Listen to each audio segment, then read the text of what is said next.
ask you a basketball question, I'm sure we're here to kind of talk about this, but if I could ask you maybe something about the Oral Roberts, game in the end of the season.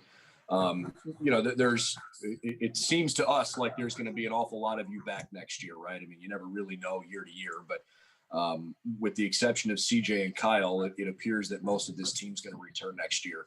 How can a frustrating, disappointing, unexpected opening round loss in a tournament fuel you during the off season, or give you something to work toward to make a good thing out of it? I mean, it actually sits on my mind pretty heavy. Sits on everybody else's minds pretty heavy, I believe, too. But, I mean, if you look at Virginia, they lost to a 16 seed. They came back and won a national championship. And, I mean, it's just going to help us motivate through the offseason, every workout, just that heartbreak and loss and that pain that we went through after that loss. And I don't think it'll ever leave our minds. Well, I know I speak for a lot of our colleagues here. We're sorry you're going through this, but wish you all the best moving forward. Thank you.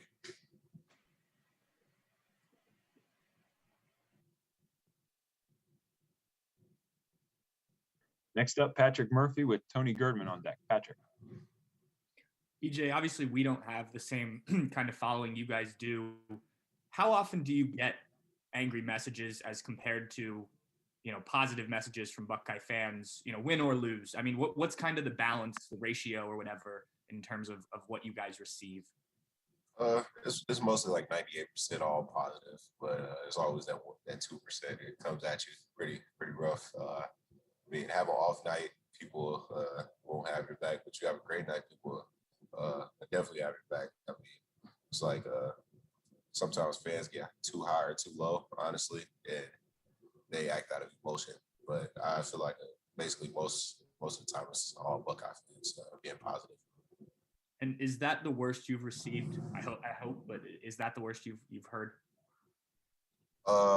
Somewhat. I've got other messages like that, but yeah, it was pretty rough. Those stuck out to me, honestly. Next up, Tony Girdman with Rob Aller on deck. Tony. EJ, after you shared those messages, we've seen other athletes from around the country share some similar messages. Have athletes from around the country and other sports reached out to you, and have you guys just sort of created some sort of dialogue about it? Oh yeah, a lot of people reached out to me. Athletes said they were going through the same thing, and just have tough skin to keep your head up, because they've been in it for a while. Like Travion Williams said, he's been in things like that since like his freshman year, and that's just not okay, honestly, because he's a great basketball player himself, and he goes out there and works pretty hard on the off season and goes out on the court and gives it his all. And it was not his best night. I don't think people should feel more hurt than him, because he definitely put in a lot of work to be where he is at. And the same with all athletes, because we put in a lot of work, and if the outcome doesn't go our way, what makes them think they're more hurt than us? Because that's our sweat, blood, tears, things of that sort. It is not right. And what do you say to people who think athletes should just, you're in the spotlight, just ignore it? What would you say to them? That's honestly pretty tough to just ignore. I mean, you really think about it, this year, social media is our social life. So we haven't really been out. Everybody tried to stay safe. And when you're not around your basketball team, social media is your social life, honestly. It's easy. It's not as easy to hit the power button, but it's more easy to say hit the power button, because cell phones, you can't just cut them off. But social media is our social life right now. So. Next up, Rob Aller with Jared Smalley on deck. Rob. EJ, I was going to follow up on that. Have you thought about leaving social media or getting off it for a while?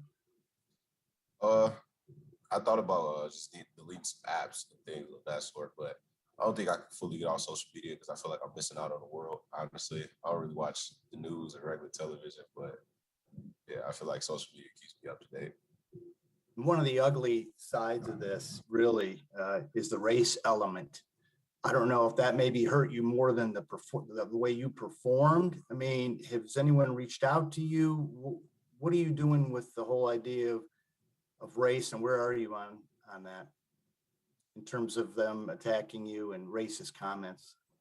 I mean, like I said, people act out of emotion, honestly, and they just don't think we'll probably see those type of messages because I feel like we're on a bigger platform than them, and sometimes they just really want a response. But comments like that just aren't okay, honestly, to anyone, not even athletes, just people in general. Next up, Jared Smalley with Adam Jardy on deck. Jared. Hi, EJ. Two quick things. First, have you made a decision about next year? No, sir. I'm just focused on getting back into my regular life, being a little bit more social, getting back to my video games. Getting back to your video games? Yeah. That's a priority. Yeah. Well, also wanted to follow up with, going through this experience, I'm wondering if you're kind of in your mind thinking about ways to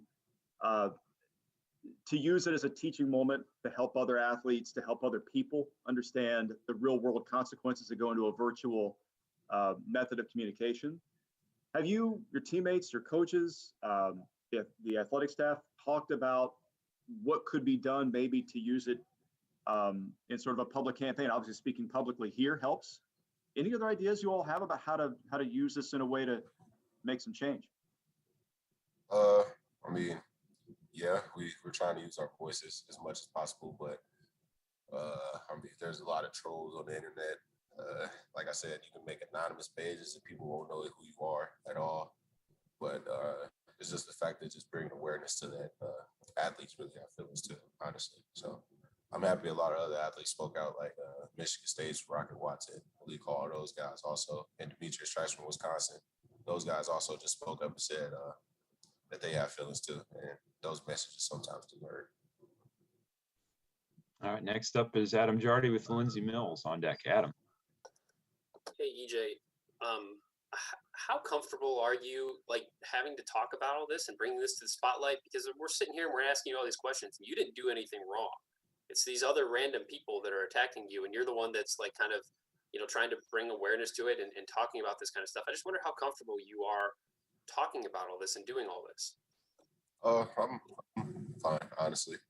I feel like it had to be said by someone, honestly, and I'm happy I could be, I guess you could so-called a spokesperson for this, because I've received messages like this for a while, and I just feel as if it was time to say something, honestly. And what would be your hope going forward by bringing awareness to this and by talking about this and being, like you said, sort of like a spokesperson for this kind of cause? What do you hope that your words, your actions can? What sort of things do you hope that can affect? I mean, things are taken seriously. Honestly, like the police got involved because I mean, constructive criticism is a lot different than threats, and coming at a person they don't know at all is totally different than just giving constructive criticism. Sorry, and just people coming at your head and not really knowing the person you are. Because I feel like I feel like the person who sends stuff like that doesn't want their family to be talked to like that either. Because I know my mom doesn't want me to be talked to like that. All right, next up is Lindsey Mills with Stephen Means on deck. Lindsey. Hey, EJ. So are you checking your phone right after the game, in the locker room? Take us to that moment where you read those hurtful messages and what was going through your mind in that moment? I stayed away from my phone for a while after the game. On the way on the bus, because it was an hour bus ride back to our hotel, I just put my AirPods in, closed my eyes, just listened to music. And then on the way back to Columbus, I just checked my messages and I just read some of the hurtful things people said about me. And it just didn't sit right with me at all. Just suffering a heartbreak, season-ending loss. Why do you think, I mean, I know you mentioned other athletes have also been, receiving hurtful messages, but why you this time? Why? That's something I still don't know, honestly. I guess because I missed a 1-1 free throw, we were up by 2 points. I could have probably sealed the deal. But I still don't understand why anybody would come to me like that. I definitely haven't hurt anybody in my life like that for those words be said about me. So. All right, next up, Stephen Means with Colin Hass-Hill on deck. Stephen. EJ, you were pretty ready to recruit when you got here, and which means you probably had a pretty hot following before you even got to Ohio State. Even if it wasn't necessarily to this degree, these messages, how young were you the first time you got messages like that after a game? I would probably say about my senior year when I started getting really looked at as a recruit and things of that sort. I wouldn't have the best game, and people from rival schools text me, "You suck, you're a terrible person," just things like that. I just shook them off really because I don't want to be looked at as soft. Yeah, I just had tough skin for a while when it came to things like that. So when it did get to you, because you were 17, 18 years old, I guess who were the people you leaned on and kind of helped you get through when stuff like that would happen? Oh, definitely my parents, no doubt. They told me everybody has opinions. Everybody definitely has opinions. And everybody feels a different way about you. And all I can do is just keep my head high and prove them wrong. Next game, I step out there. Thanks. All right, next up, Colin Hasshill with Stephen Hellwagon on deck. Colin. EJ, you had a ton of high profile people post at you on social media. Was there anyone that like stood out to you that you just really didn't expect to see that and reach out to you? Honestly, it was a lot of people. I honestly didn't think that tweet was going to get as much attention as it did. I was just trying to show people how I get talked about sometimes after the games, but it was honestly a lot of people, a lot of athletes. It was a professional baseball player. I can't think of his name right now. It was just a lot of people who said, yeah, they get messages like that too. And if the police are able to find out who did this, would you be willing to, would you want to follow through with the prosecution part of it? Not really. I've been trying not to think about it. Steve Hellwagon up and with Spencer Holbrook. Yeah, Steve.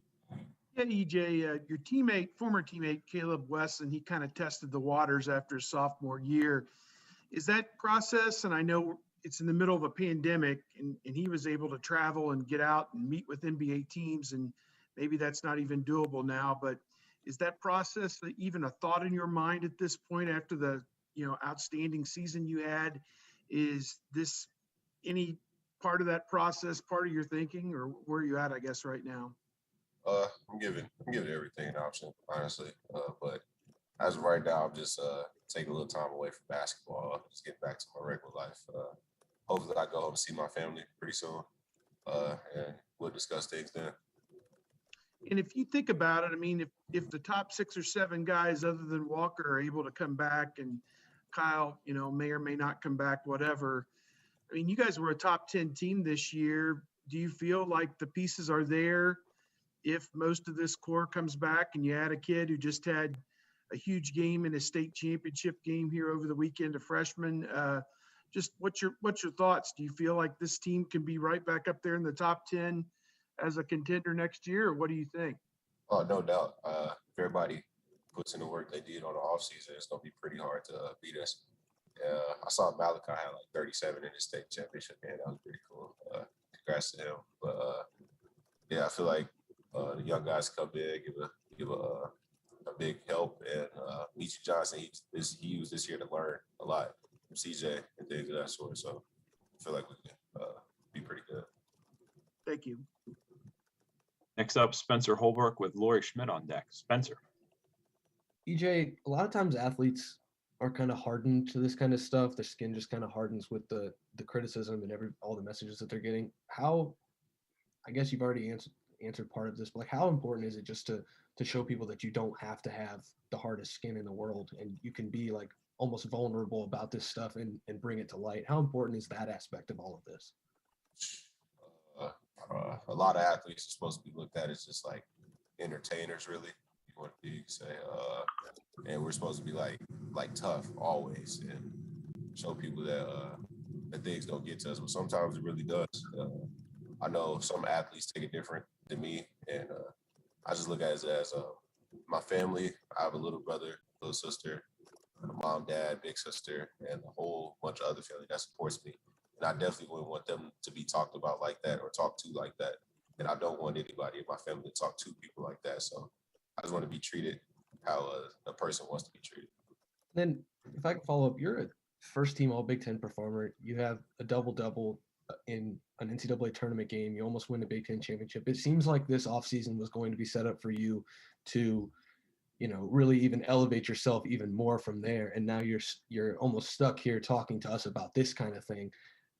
How much is this just weighing on you that you can't focus on the positives that came from this season because right now you have to deal with this? It was just a very select amount of people who said negative things about me, but it was the other total Buckeye fans who said they appreciated us, thanked us for having a season that we did. It brought a lot of joy to a whole bunch of households. So it doesn't weigh me down at all. I keep my head up every day, wake up with a smile on my face, and look forward to what's next. Thanks, man. All right, next up is Lori Schmidt. Lori. Hey, EJ, thanks for doing this. If you got a chance to personally talk to these people that send you messages, if you got a chance to meet them face to face, what would you tell them? I would just ask him why he felt like it was okay to say something to another human like that. Just not even me. Just the fact that you think so bad about a person and feel so bad about a person that you could say things like that. Thanks, EJ. All right, we have times for one more follow-up each from Patrick Murphy and Rob Aller. Let's start with Patrick and then Rob on. EJ, I don't know when we'll talk to you next. Just could you reflect on your season individually and what you're able to do? Obviously, the numbers you elevated, you started this year. Just looking back, I know it's tough coming off the Oral Roberts game, but how you felt you took your game to a new level this season? This season was a roller coaster, honestly. I worked all summer just to go out there and prove myself, and I feel like I did that in many aspects. I elevated my game, so I proved doubters wrong on me. And I just went out there and just played my hardest, gave my all this whole season. Man, it kind of hurts that I had to come to an end so soon. All right, and our last two will come from Rob Aller and Adam Jardy. Rob? EJ, what you're doing here, hopefully people will learn through this process, learn things. What, if you had to step back and say, what have you learned? What are you learning through the last 48 hours from the messages, from everything else that's going on with it? Do you have a takeaway from it? Honestly, just know I'm not the only one going through things like this, and it's better to use my voice to stay quiet all the time, I guess. Like I said, I could take criticism, people telling me I suck and things of that sort, but I just use my voice, and I feel like a lot of other athletes use their voice, and hopefully this will slow down and in the near future come to an end. And it seems like you're not bitter at all or resentful. At least, are you fighting that, or is this just kind of the person you are, that you kind of extend grace and mercy and you'd like other people to be the same? I feel like everybody's known me for about 2 years, and they know I'm not a mean person. I walk out my room every day, just embracing life and living every day, day by day, with a smile on my face. All right, we'll finish up with Adam Jardy. Adam. EJ, you mentioned a moment ago, hopefully getting to go and see your family. And I was just thinking this happening at the end of a season where you've not really got to see them almost at all, and just all the struggles and things that went into just having this season. Can you put into words what it was like to go through a year where you put up with so many things and so many restrictions just to have a season? It was definitely tough, very tough, honestly. I've never spent that much time away from my family. I got to see them at a distance and wave at them. But it was very tough for us as a team just to give away our social life and just being around people and the sacrifices we had to make just for our season to be successful. And we had a pretty successful season. No COVID cases. And just sacrificed a lot this year. And I just thank everybody in the medical team and the coaching staff for giving us the opportunity to play this year, this pandemic. Do you think that people who didn't go through it, like you guys had to go through it, have any appreciation for all of the sacrifices that you had to make? I mean, the daily testing and, like you said, no social life and things like that. Like, I mean, this was not in any way a normal year for you guys. Do you think anybody that didn't go through it can appreciate or understand what you guys had to do to make this season happen?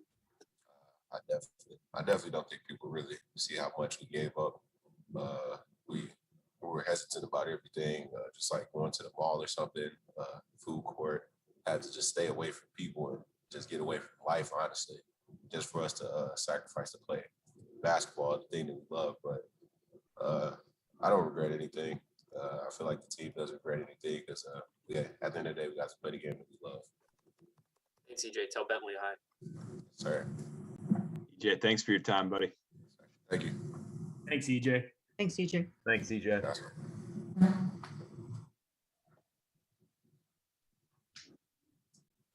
Thanks, Dan. You're welcome. Have a good one. And Thanks all.